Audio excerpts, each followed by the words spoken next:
Bismillahirrahmanirrahim. Assalamu alaikum dear students. Welcome to my YouTube channel Physics Academy by Zakirullah. Dear students, today we are going to discuss about electric field. आप लोगों को याद होगा पिछले lecture में Coulomb's law से related तकरीबन जितने भी पॉइंट्स थे, जितने भी टॉपिक्स थे उससे रिलेटेड वो हम सारे डिस्कस कर चुके हैं। तो आज हमने इलेक्ट्रिक फील्ड के बारे में पढ़ना है। ठीक है बच्चों। सो इलेक्ट्रिक फील्ड को स्टार्ट करने से पहले मैं थोड़ा सा आपको एक कंसेप्ट देता हूँ, उसका बैकग्राउंड क्या था इलेक्ट्रिक फील्ड से रिलेटेड। आपने पढ़ा है कि कूलम यूनिवर्सल ग्रेविटेशनल लॉ जो है, जिसको हम न्यूटन्स यूनिवर्सल ग्रेविटेशनल लॉ कहते हैं, उसमें आपने ये पढ़ा है कि दो ऑब्जेक्ट्स के दरमियान एक फोर्स ऑफ अट्रैक्शन एग्जिस्ट करती हैं और उस फोर्स ऑफ अट्रैक्शन को हम जो हैं उस लॉ के ज़रिए से मेजर करते हैं। ठीक है। इसी तरह से आपने फिर कूलम्स लॉ जो है वो पढ़ा है और कूलम लॉ में आपने दो चार्जेस के दरमियान फोर्स जो एग्जिस्ट करते हैं, इलेक्ट्रिक फोर्स जिसको हम कहते हैं, आपने इसमें कूलम लॉ में वो पढ़ा है। और यहाँ पे जो है हम कहते हैं कि जो फोर्स जो है चार्जेस के दरमियान अट्रैक्टिव या रिपल्सिव दोनों हो सकती हैं, क्योंकि हमारे पास चार्जेस जो है दो डिफरेंट टाइप के हैं। तो डियर स्टूडेंट्स, ये कंसेप्ट जो है यहाँ पे ये आ रहा था, क्वेश्चंस ये राइज हो रहे थे कि ये जो फोर्सेस हैं जो कि ग्रेविटेशनल फोर्स है या इलेक्ट्रिकल फोर्सेस हैं, जो ये ऑब्जेक्ट्स चाहे वो चार्ज ऑब्जेक्ट हैं, पार्टिकल्स हैं, प्लस चार्ज या माइनस चार्ज हैं, और वो एक दूसरे पे इलेक्ट्रिकल फोर्स एग्जर्ट कर रहे हैं, या सिंपल हम कहते हैं कि यूनिवर्स में जो बाकी मासेस है जो एक दूसरे पे अट्रैक्टिव फोर्स यानी ग्रेविटेशनल लॉ के जो ग्रेविटेशनल लॉ के ज़रिए से हम डिस्क्राइब करते हैं, जो फोर्स वो वाला एग्जर्ट कर रहे हैं। इन दोनों फोर्सेस का ओरिजिन क्या था? ओरिजिन से मुराद ये है कि ये दोनों फोर्सेस जनरेट किस तरह कहाँ से हो रहे हैं, इन ऑब्जेक्ट्स पे ये जो फोर्स की प्रॉपर्टी प्रोड्यूस हो रही है, ये प्रॉपर्टी इसमें कहाँ से प्रोड्यूस हो रही है।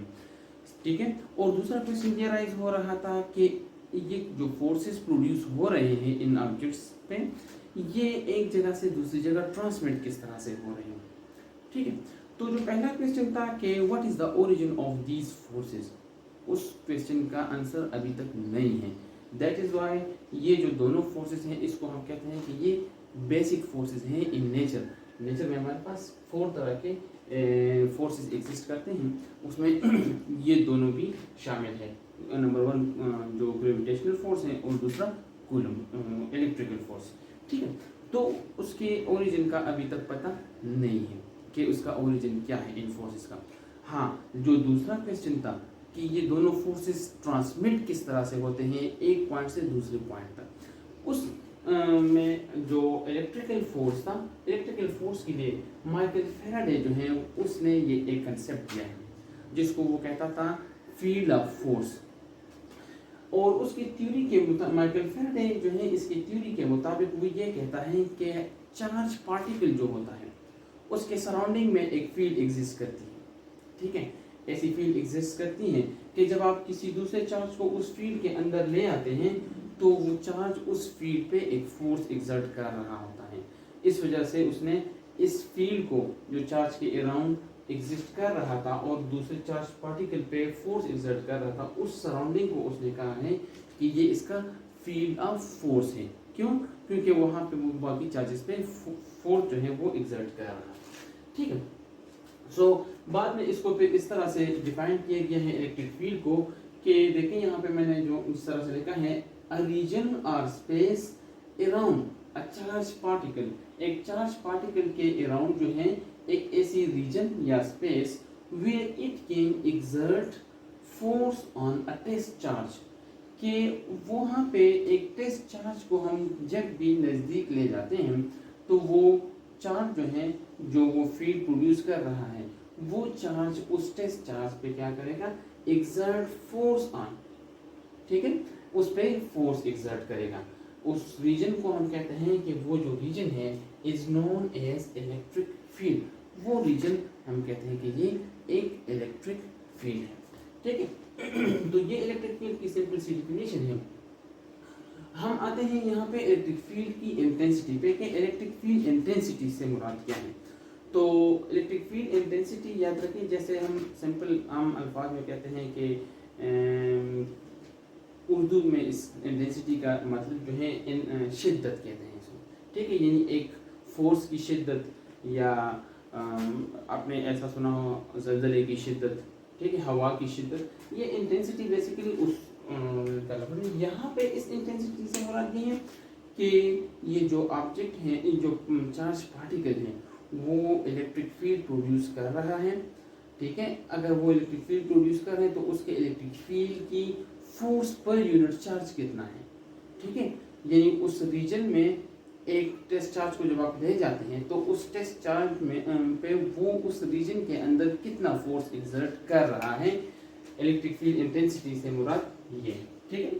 सो इसको हम डिफाइन करते हैं as the force per unit test charge, यानी फोर्स एक टेस्ट चार्ज पे कितना एक्सर्ट होता है उसको हम कहते हैं कि ये इलेक्ट्रिक फील्ड की इंटेंसिटी है। अगर आप मैथमेटिकली इसको लिखना चाहें तो मैं ऐसा करता हूँ कि मैं इलेक्ट्रिक फील्ड को E से रिप्रेजेंट करता हूँ, फोर्स को F से रिप्रेजेंट करता हूँ, और चार्ज जो है उसको Q0 क्यों लिखा है, क्योंकि मैंने टेस्ट चार्ज लिया है, ठीक है। तो मेरे पास मैथमेटिकली इसका फार्मूला जो है इस तरह से बन जाता है, E is equal to F divide by Q0, ठीक है। ये मेरे पास इसका मैथमेटिकल फॉर्म आ जाता है। और याद रखिए इलेक्ट्रिक फील्ड जो है, ये इलेक्ट्रिक फील्ड इंटेंसिटी, ये हम कहते हैं कि ये एक वेक्टर क्वांटिटी है। देयरफॉर मैंने इसके ऊपर एक एरो जो है इंसर्ट किया है, यहाँ पे F के ऊपर भी एरो इंसर्ट किया है, क्योंकि फोर्स भी हमारे पास वेक्टर क्वांटिटी है। सो यहाँ पे मैंने राइट किया है, लिखा है कि इलेक्ट्रिक फील्ड इंटेंसिटी जो है ये एक वेक्टर क्वांटिटी है, ठीक है। और दूसरी बात ये है कि इसकी जो यूनिट है हमारे पास, आप यहाँ पे देख रहे हैं फार्मूले में कि ऊपर मेरे पास F आ रहा है, नीचे चार्ज क्यों आ रहा है। तो F जो है वो फोर्स को रिप्रेजेंट करता है और फोर्स को हम न्यूटन में मेजर करते हैं। डिवाइड में चार्ज जो है आ रहा है, चार्ज को हम कूलम में मेजर करते हैं। तो देखिए मैंने इसका यूनिट लिखा है कि इलेक्ट्रिक फील्ड इंटेंसिटी जो है इसका यूनिट मेरे पास न्यूटन पर कूलम आता है, ठीक है, या वोल्ट पर मीटर। वोल्ट पर मीटर जो है ये हमारा अगले जो टॉपिक्स हैं उसमें आ जाएगा ये टर्म के, ये वोल्ट पर मीटर इसकी यूनिट किस तरह से आती है, वहाँ पे इंशाल्लाह मैं आपको ये बता भी दूंगा। और साथ में आपको ये भी बताऊंगा कि वोल्ट पर मीटर और न्यूटन पर कूलम जो है दोनों आपस में इक्वल किस तरह से है, ठीक है बच्चों। तो इलेक्ट्रिक फील्ड इंटेंसिटी का ये सिंपल सा डेफिनेशन है। एक चीज इसमें याद रखें कि यहाँ पे हम कहते हैं टेस्ट चार्ज जो है हम करीब ले जाते हैं चार्ज के, ताकि हमें वहाँ उस चार्ज के इलेक्ट्रिक फील्ड का पता चल जाए। टेस्ट चार्ज याद रखिए, टेस्ट चार्ज इतना स्मॉल अमाउंट ऑफ चार्ज होता है कि वो उस इलेक्ट्रिक फील्ड के जो सोर्स चार्ज हैं उसके इलेक्ट्रिक फील्ड को डिस्टॉर्ट नहीं कर रहा हो, ठीक है। डिस्टॉर्ट का मतलब यानी उसको उसकी शेप जो है उसको बिगाड़ नहीं रहा, ठीक है ना। यानी आप सिंपल यहाँ पे देख सकते हैं कि ये एक इलेक्ट्रिक फील्ड इसके सराउंडिंग में प्रोड्यूस हो रहा है। आप टेस्ट चार्ज को यहाँ पे करीब ले आते हैं तो वो जस्ट वहाँ पे आपको फील करवा रहा हो इलेक्ट्रिक फील्ड की स्ट्रेंथ और डायरेक्शन को, ठीक है। ये नहीं कि इसकी डिस्ट्रीब्यूशन को वो डिस्टर्ब करे, ठीक है। तो एक चीज़ ये याद रखें। दूसरी बात, इलेक्ट्रिक फील्ड जो है मैंने कहा है कि ये यहाँ हम कहते हैं कि ये इलेक्ट्रिक फील्ड इंटेंसिटी एक वेक्टर क्वांटिटी है, तो इसका डायरेक्शन कौन सा होगा, याद रखिए इसका डायरेक्शन जो है हम कहते हैं कि इस फोर्स की डायरेक्शन में इसका डायरेक्शन होगा। यानी फोर्स जिस डायरेक्शन में लग रहा है, ये इलेक्ट्रिक फोर्स जिस डायरेक्शन में लग रहा है टेस्ट चार्ज पे, उसी डायरेक्शन पे इलेक्ट्रिक फील्ड की डायरेक्शन भी होगी आपके पास, ठीक है। सो अब हम आते हैं electric field intensity due to a point charge की तरफ के। ये इसका क्या मतलब है?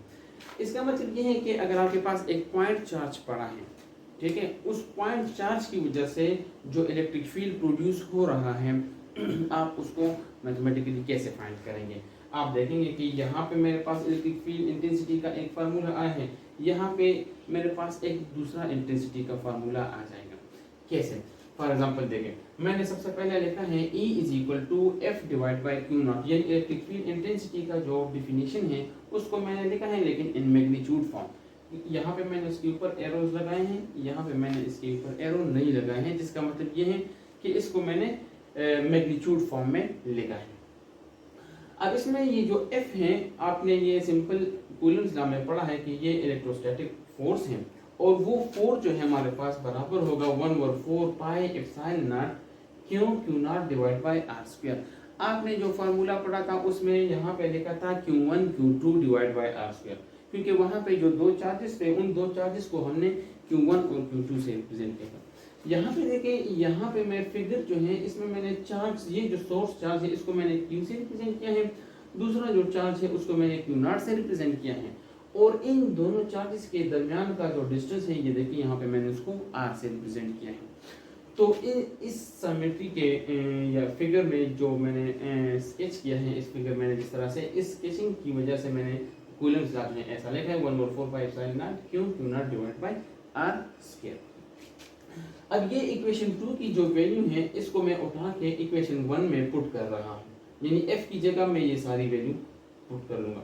मेरे पास ऊपर न्यूमरेटर जो है उसमें 1/4 pi epsilon not Q0 divide by R square ये वैल्यू आ रही है, डिवाइड में Q0 यहाँ पे भी है, डिवाइड में Q0 मैंने यहाँ पे भी लिखा है। अगर आप यहाँ से देखते हैं ये Q0 जो है इस Q0 के साथ कैंसिल हो जाएगा, इन दोनों Q0 को हम कैंसिल कर लें तो हमारे पास 1/4 pi epsilon naught Q divide by R square ये हमारे पास टर्म रह जाता है। ये बेसिकली इलेक्ट्रिक फील्ड इंटेंसिटी है due to a point charge, यानी एक पॉइंट चार्ज जो है वो इलेक्ट्रिक फील्ड इंटेंसिटी अगर प्रोड्यूस कर रहा है तो उसको हम कैसे फाइंड करेंगे, इस तरह से हम उसको फाइंड करेंगे। और आपको मैंने बताया कि ये वेक्टर क्वांटिटी है, ठीक है, तो इसको हम वेक्टोरियल फॉर्म में रिप्रेजेंट किस तरह से करेंगे। देखिए यहाँ पे E मैंने लिखा है, इसके ऊपर एरो डाल के 1/4 पाई एप्सिलॉन नॉट क्यों चार्ज है, एक स्केलर क्वांटिटी है, डिवाइड में R स्क्वायर जो है ये भी हमारे पास स्केलर क्वांटिटी बन रही, स्केलर क्वांटिटी नहीं है ये वेक्टर क्वांटिटी है।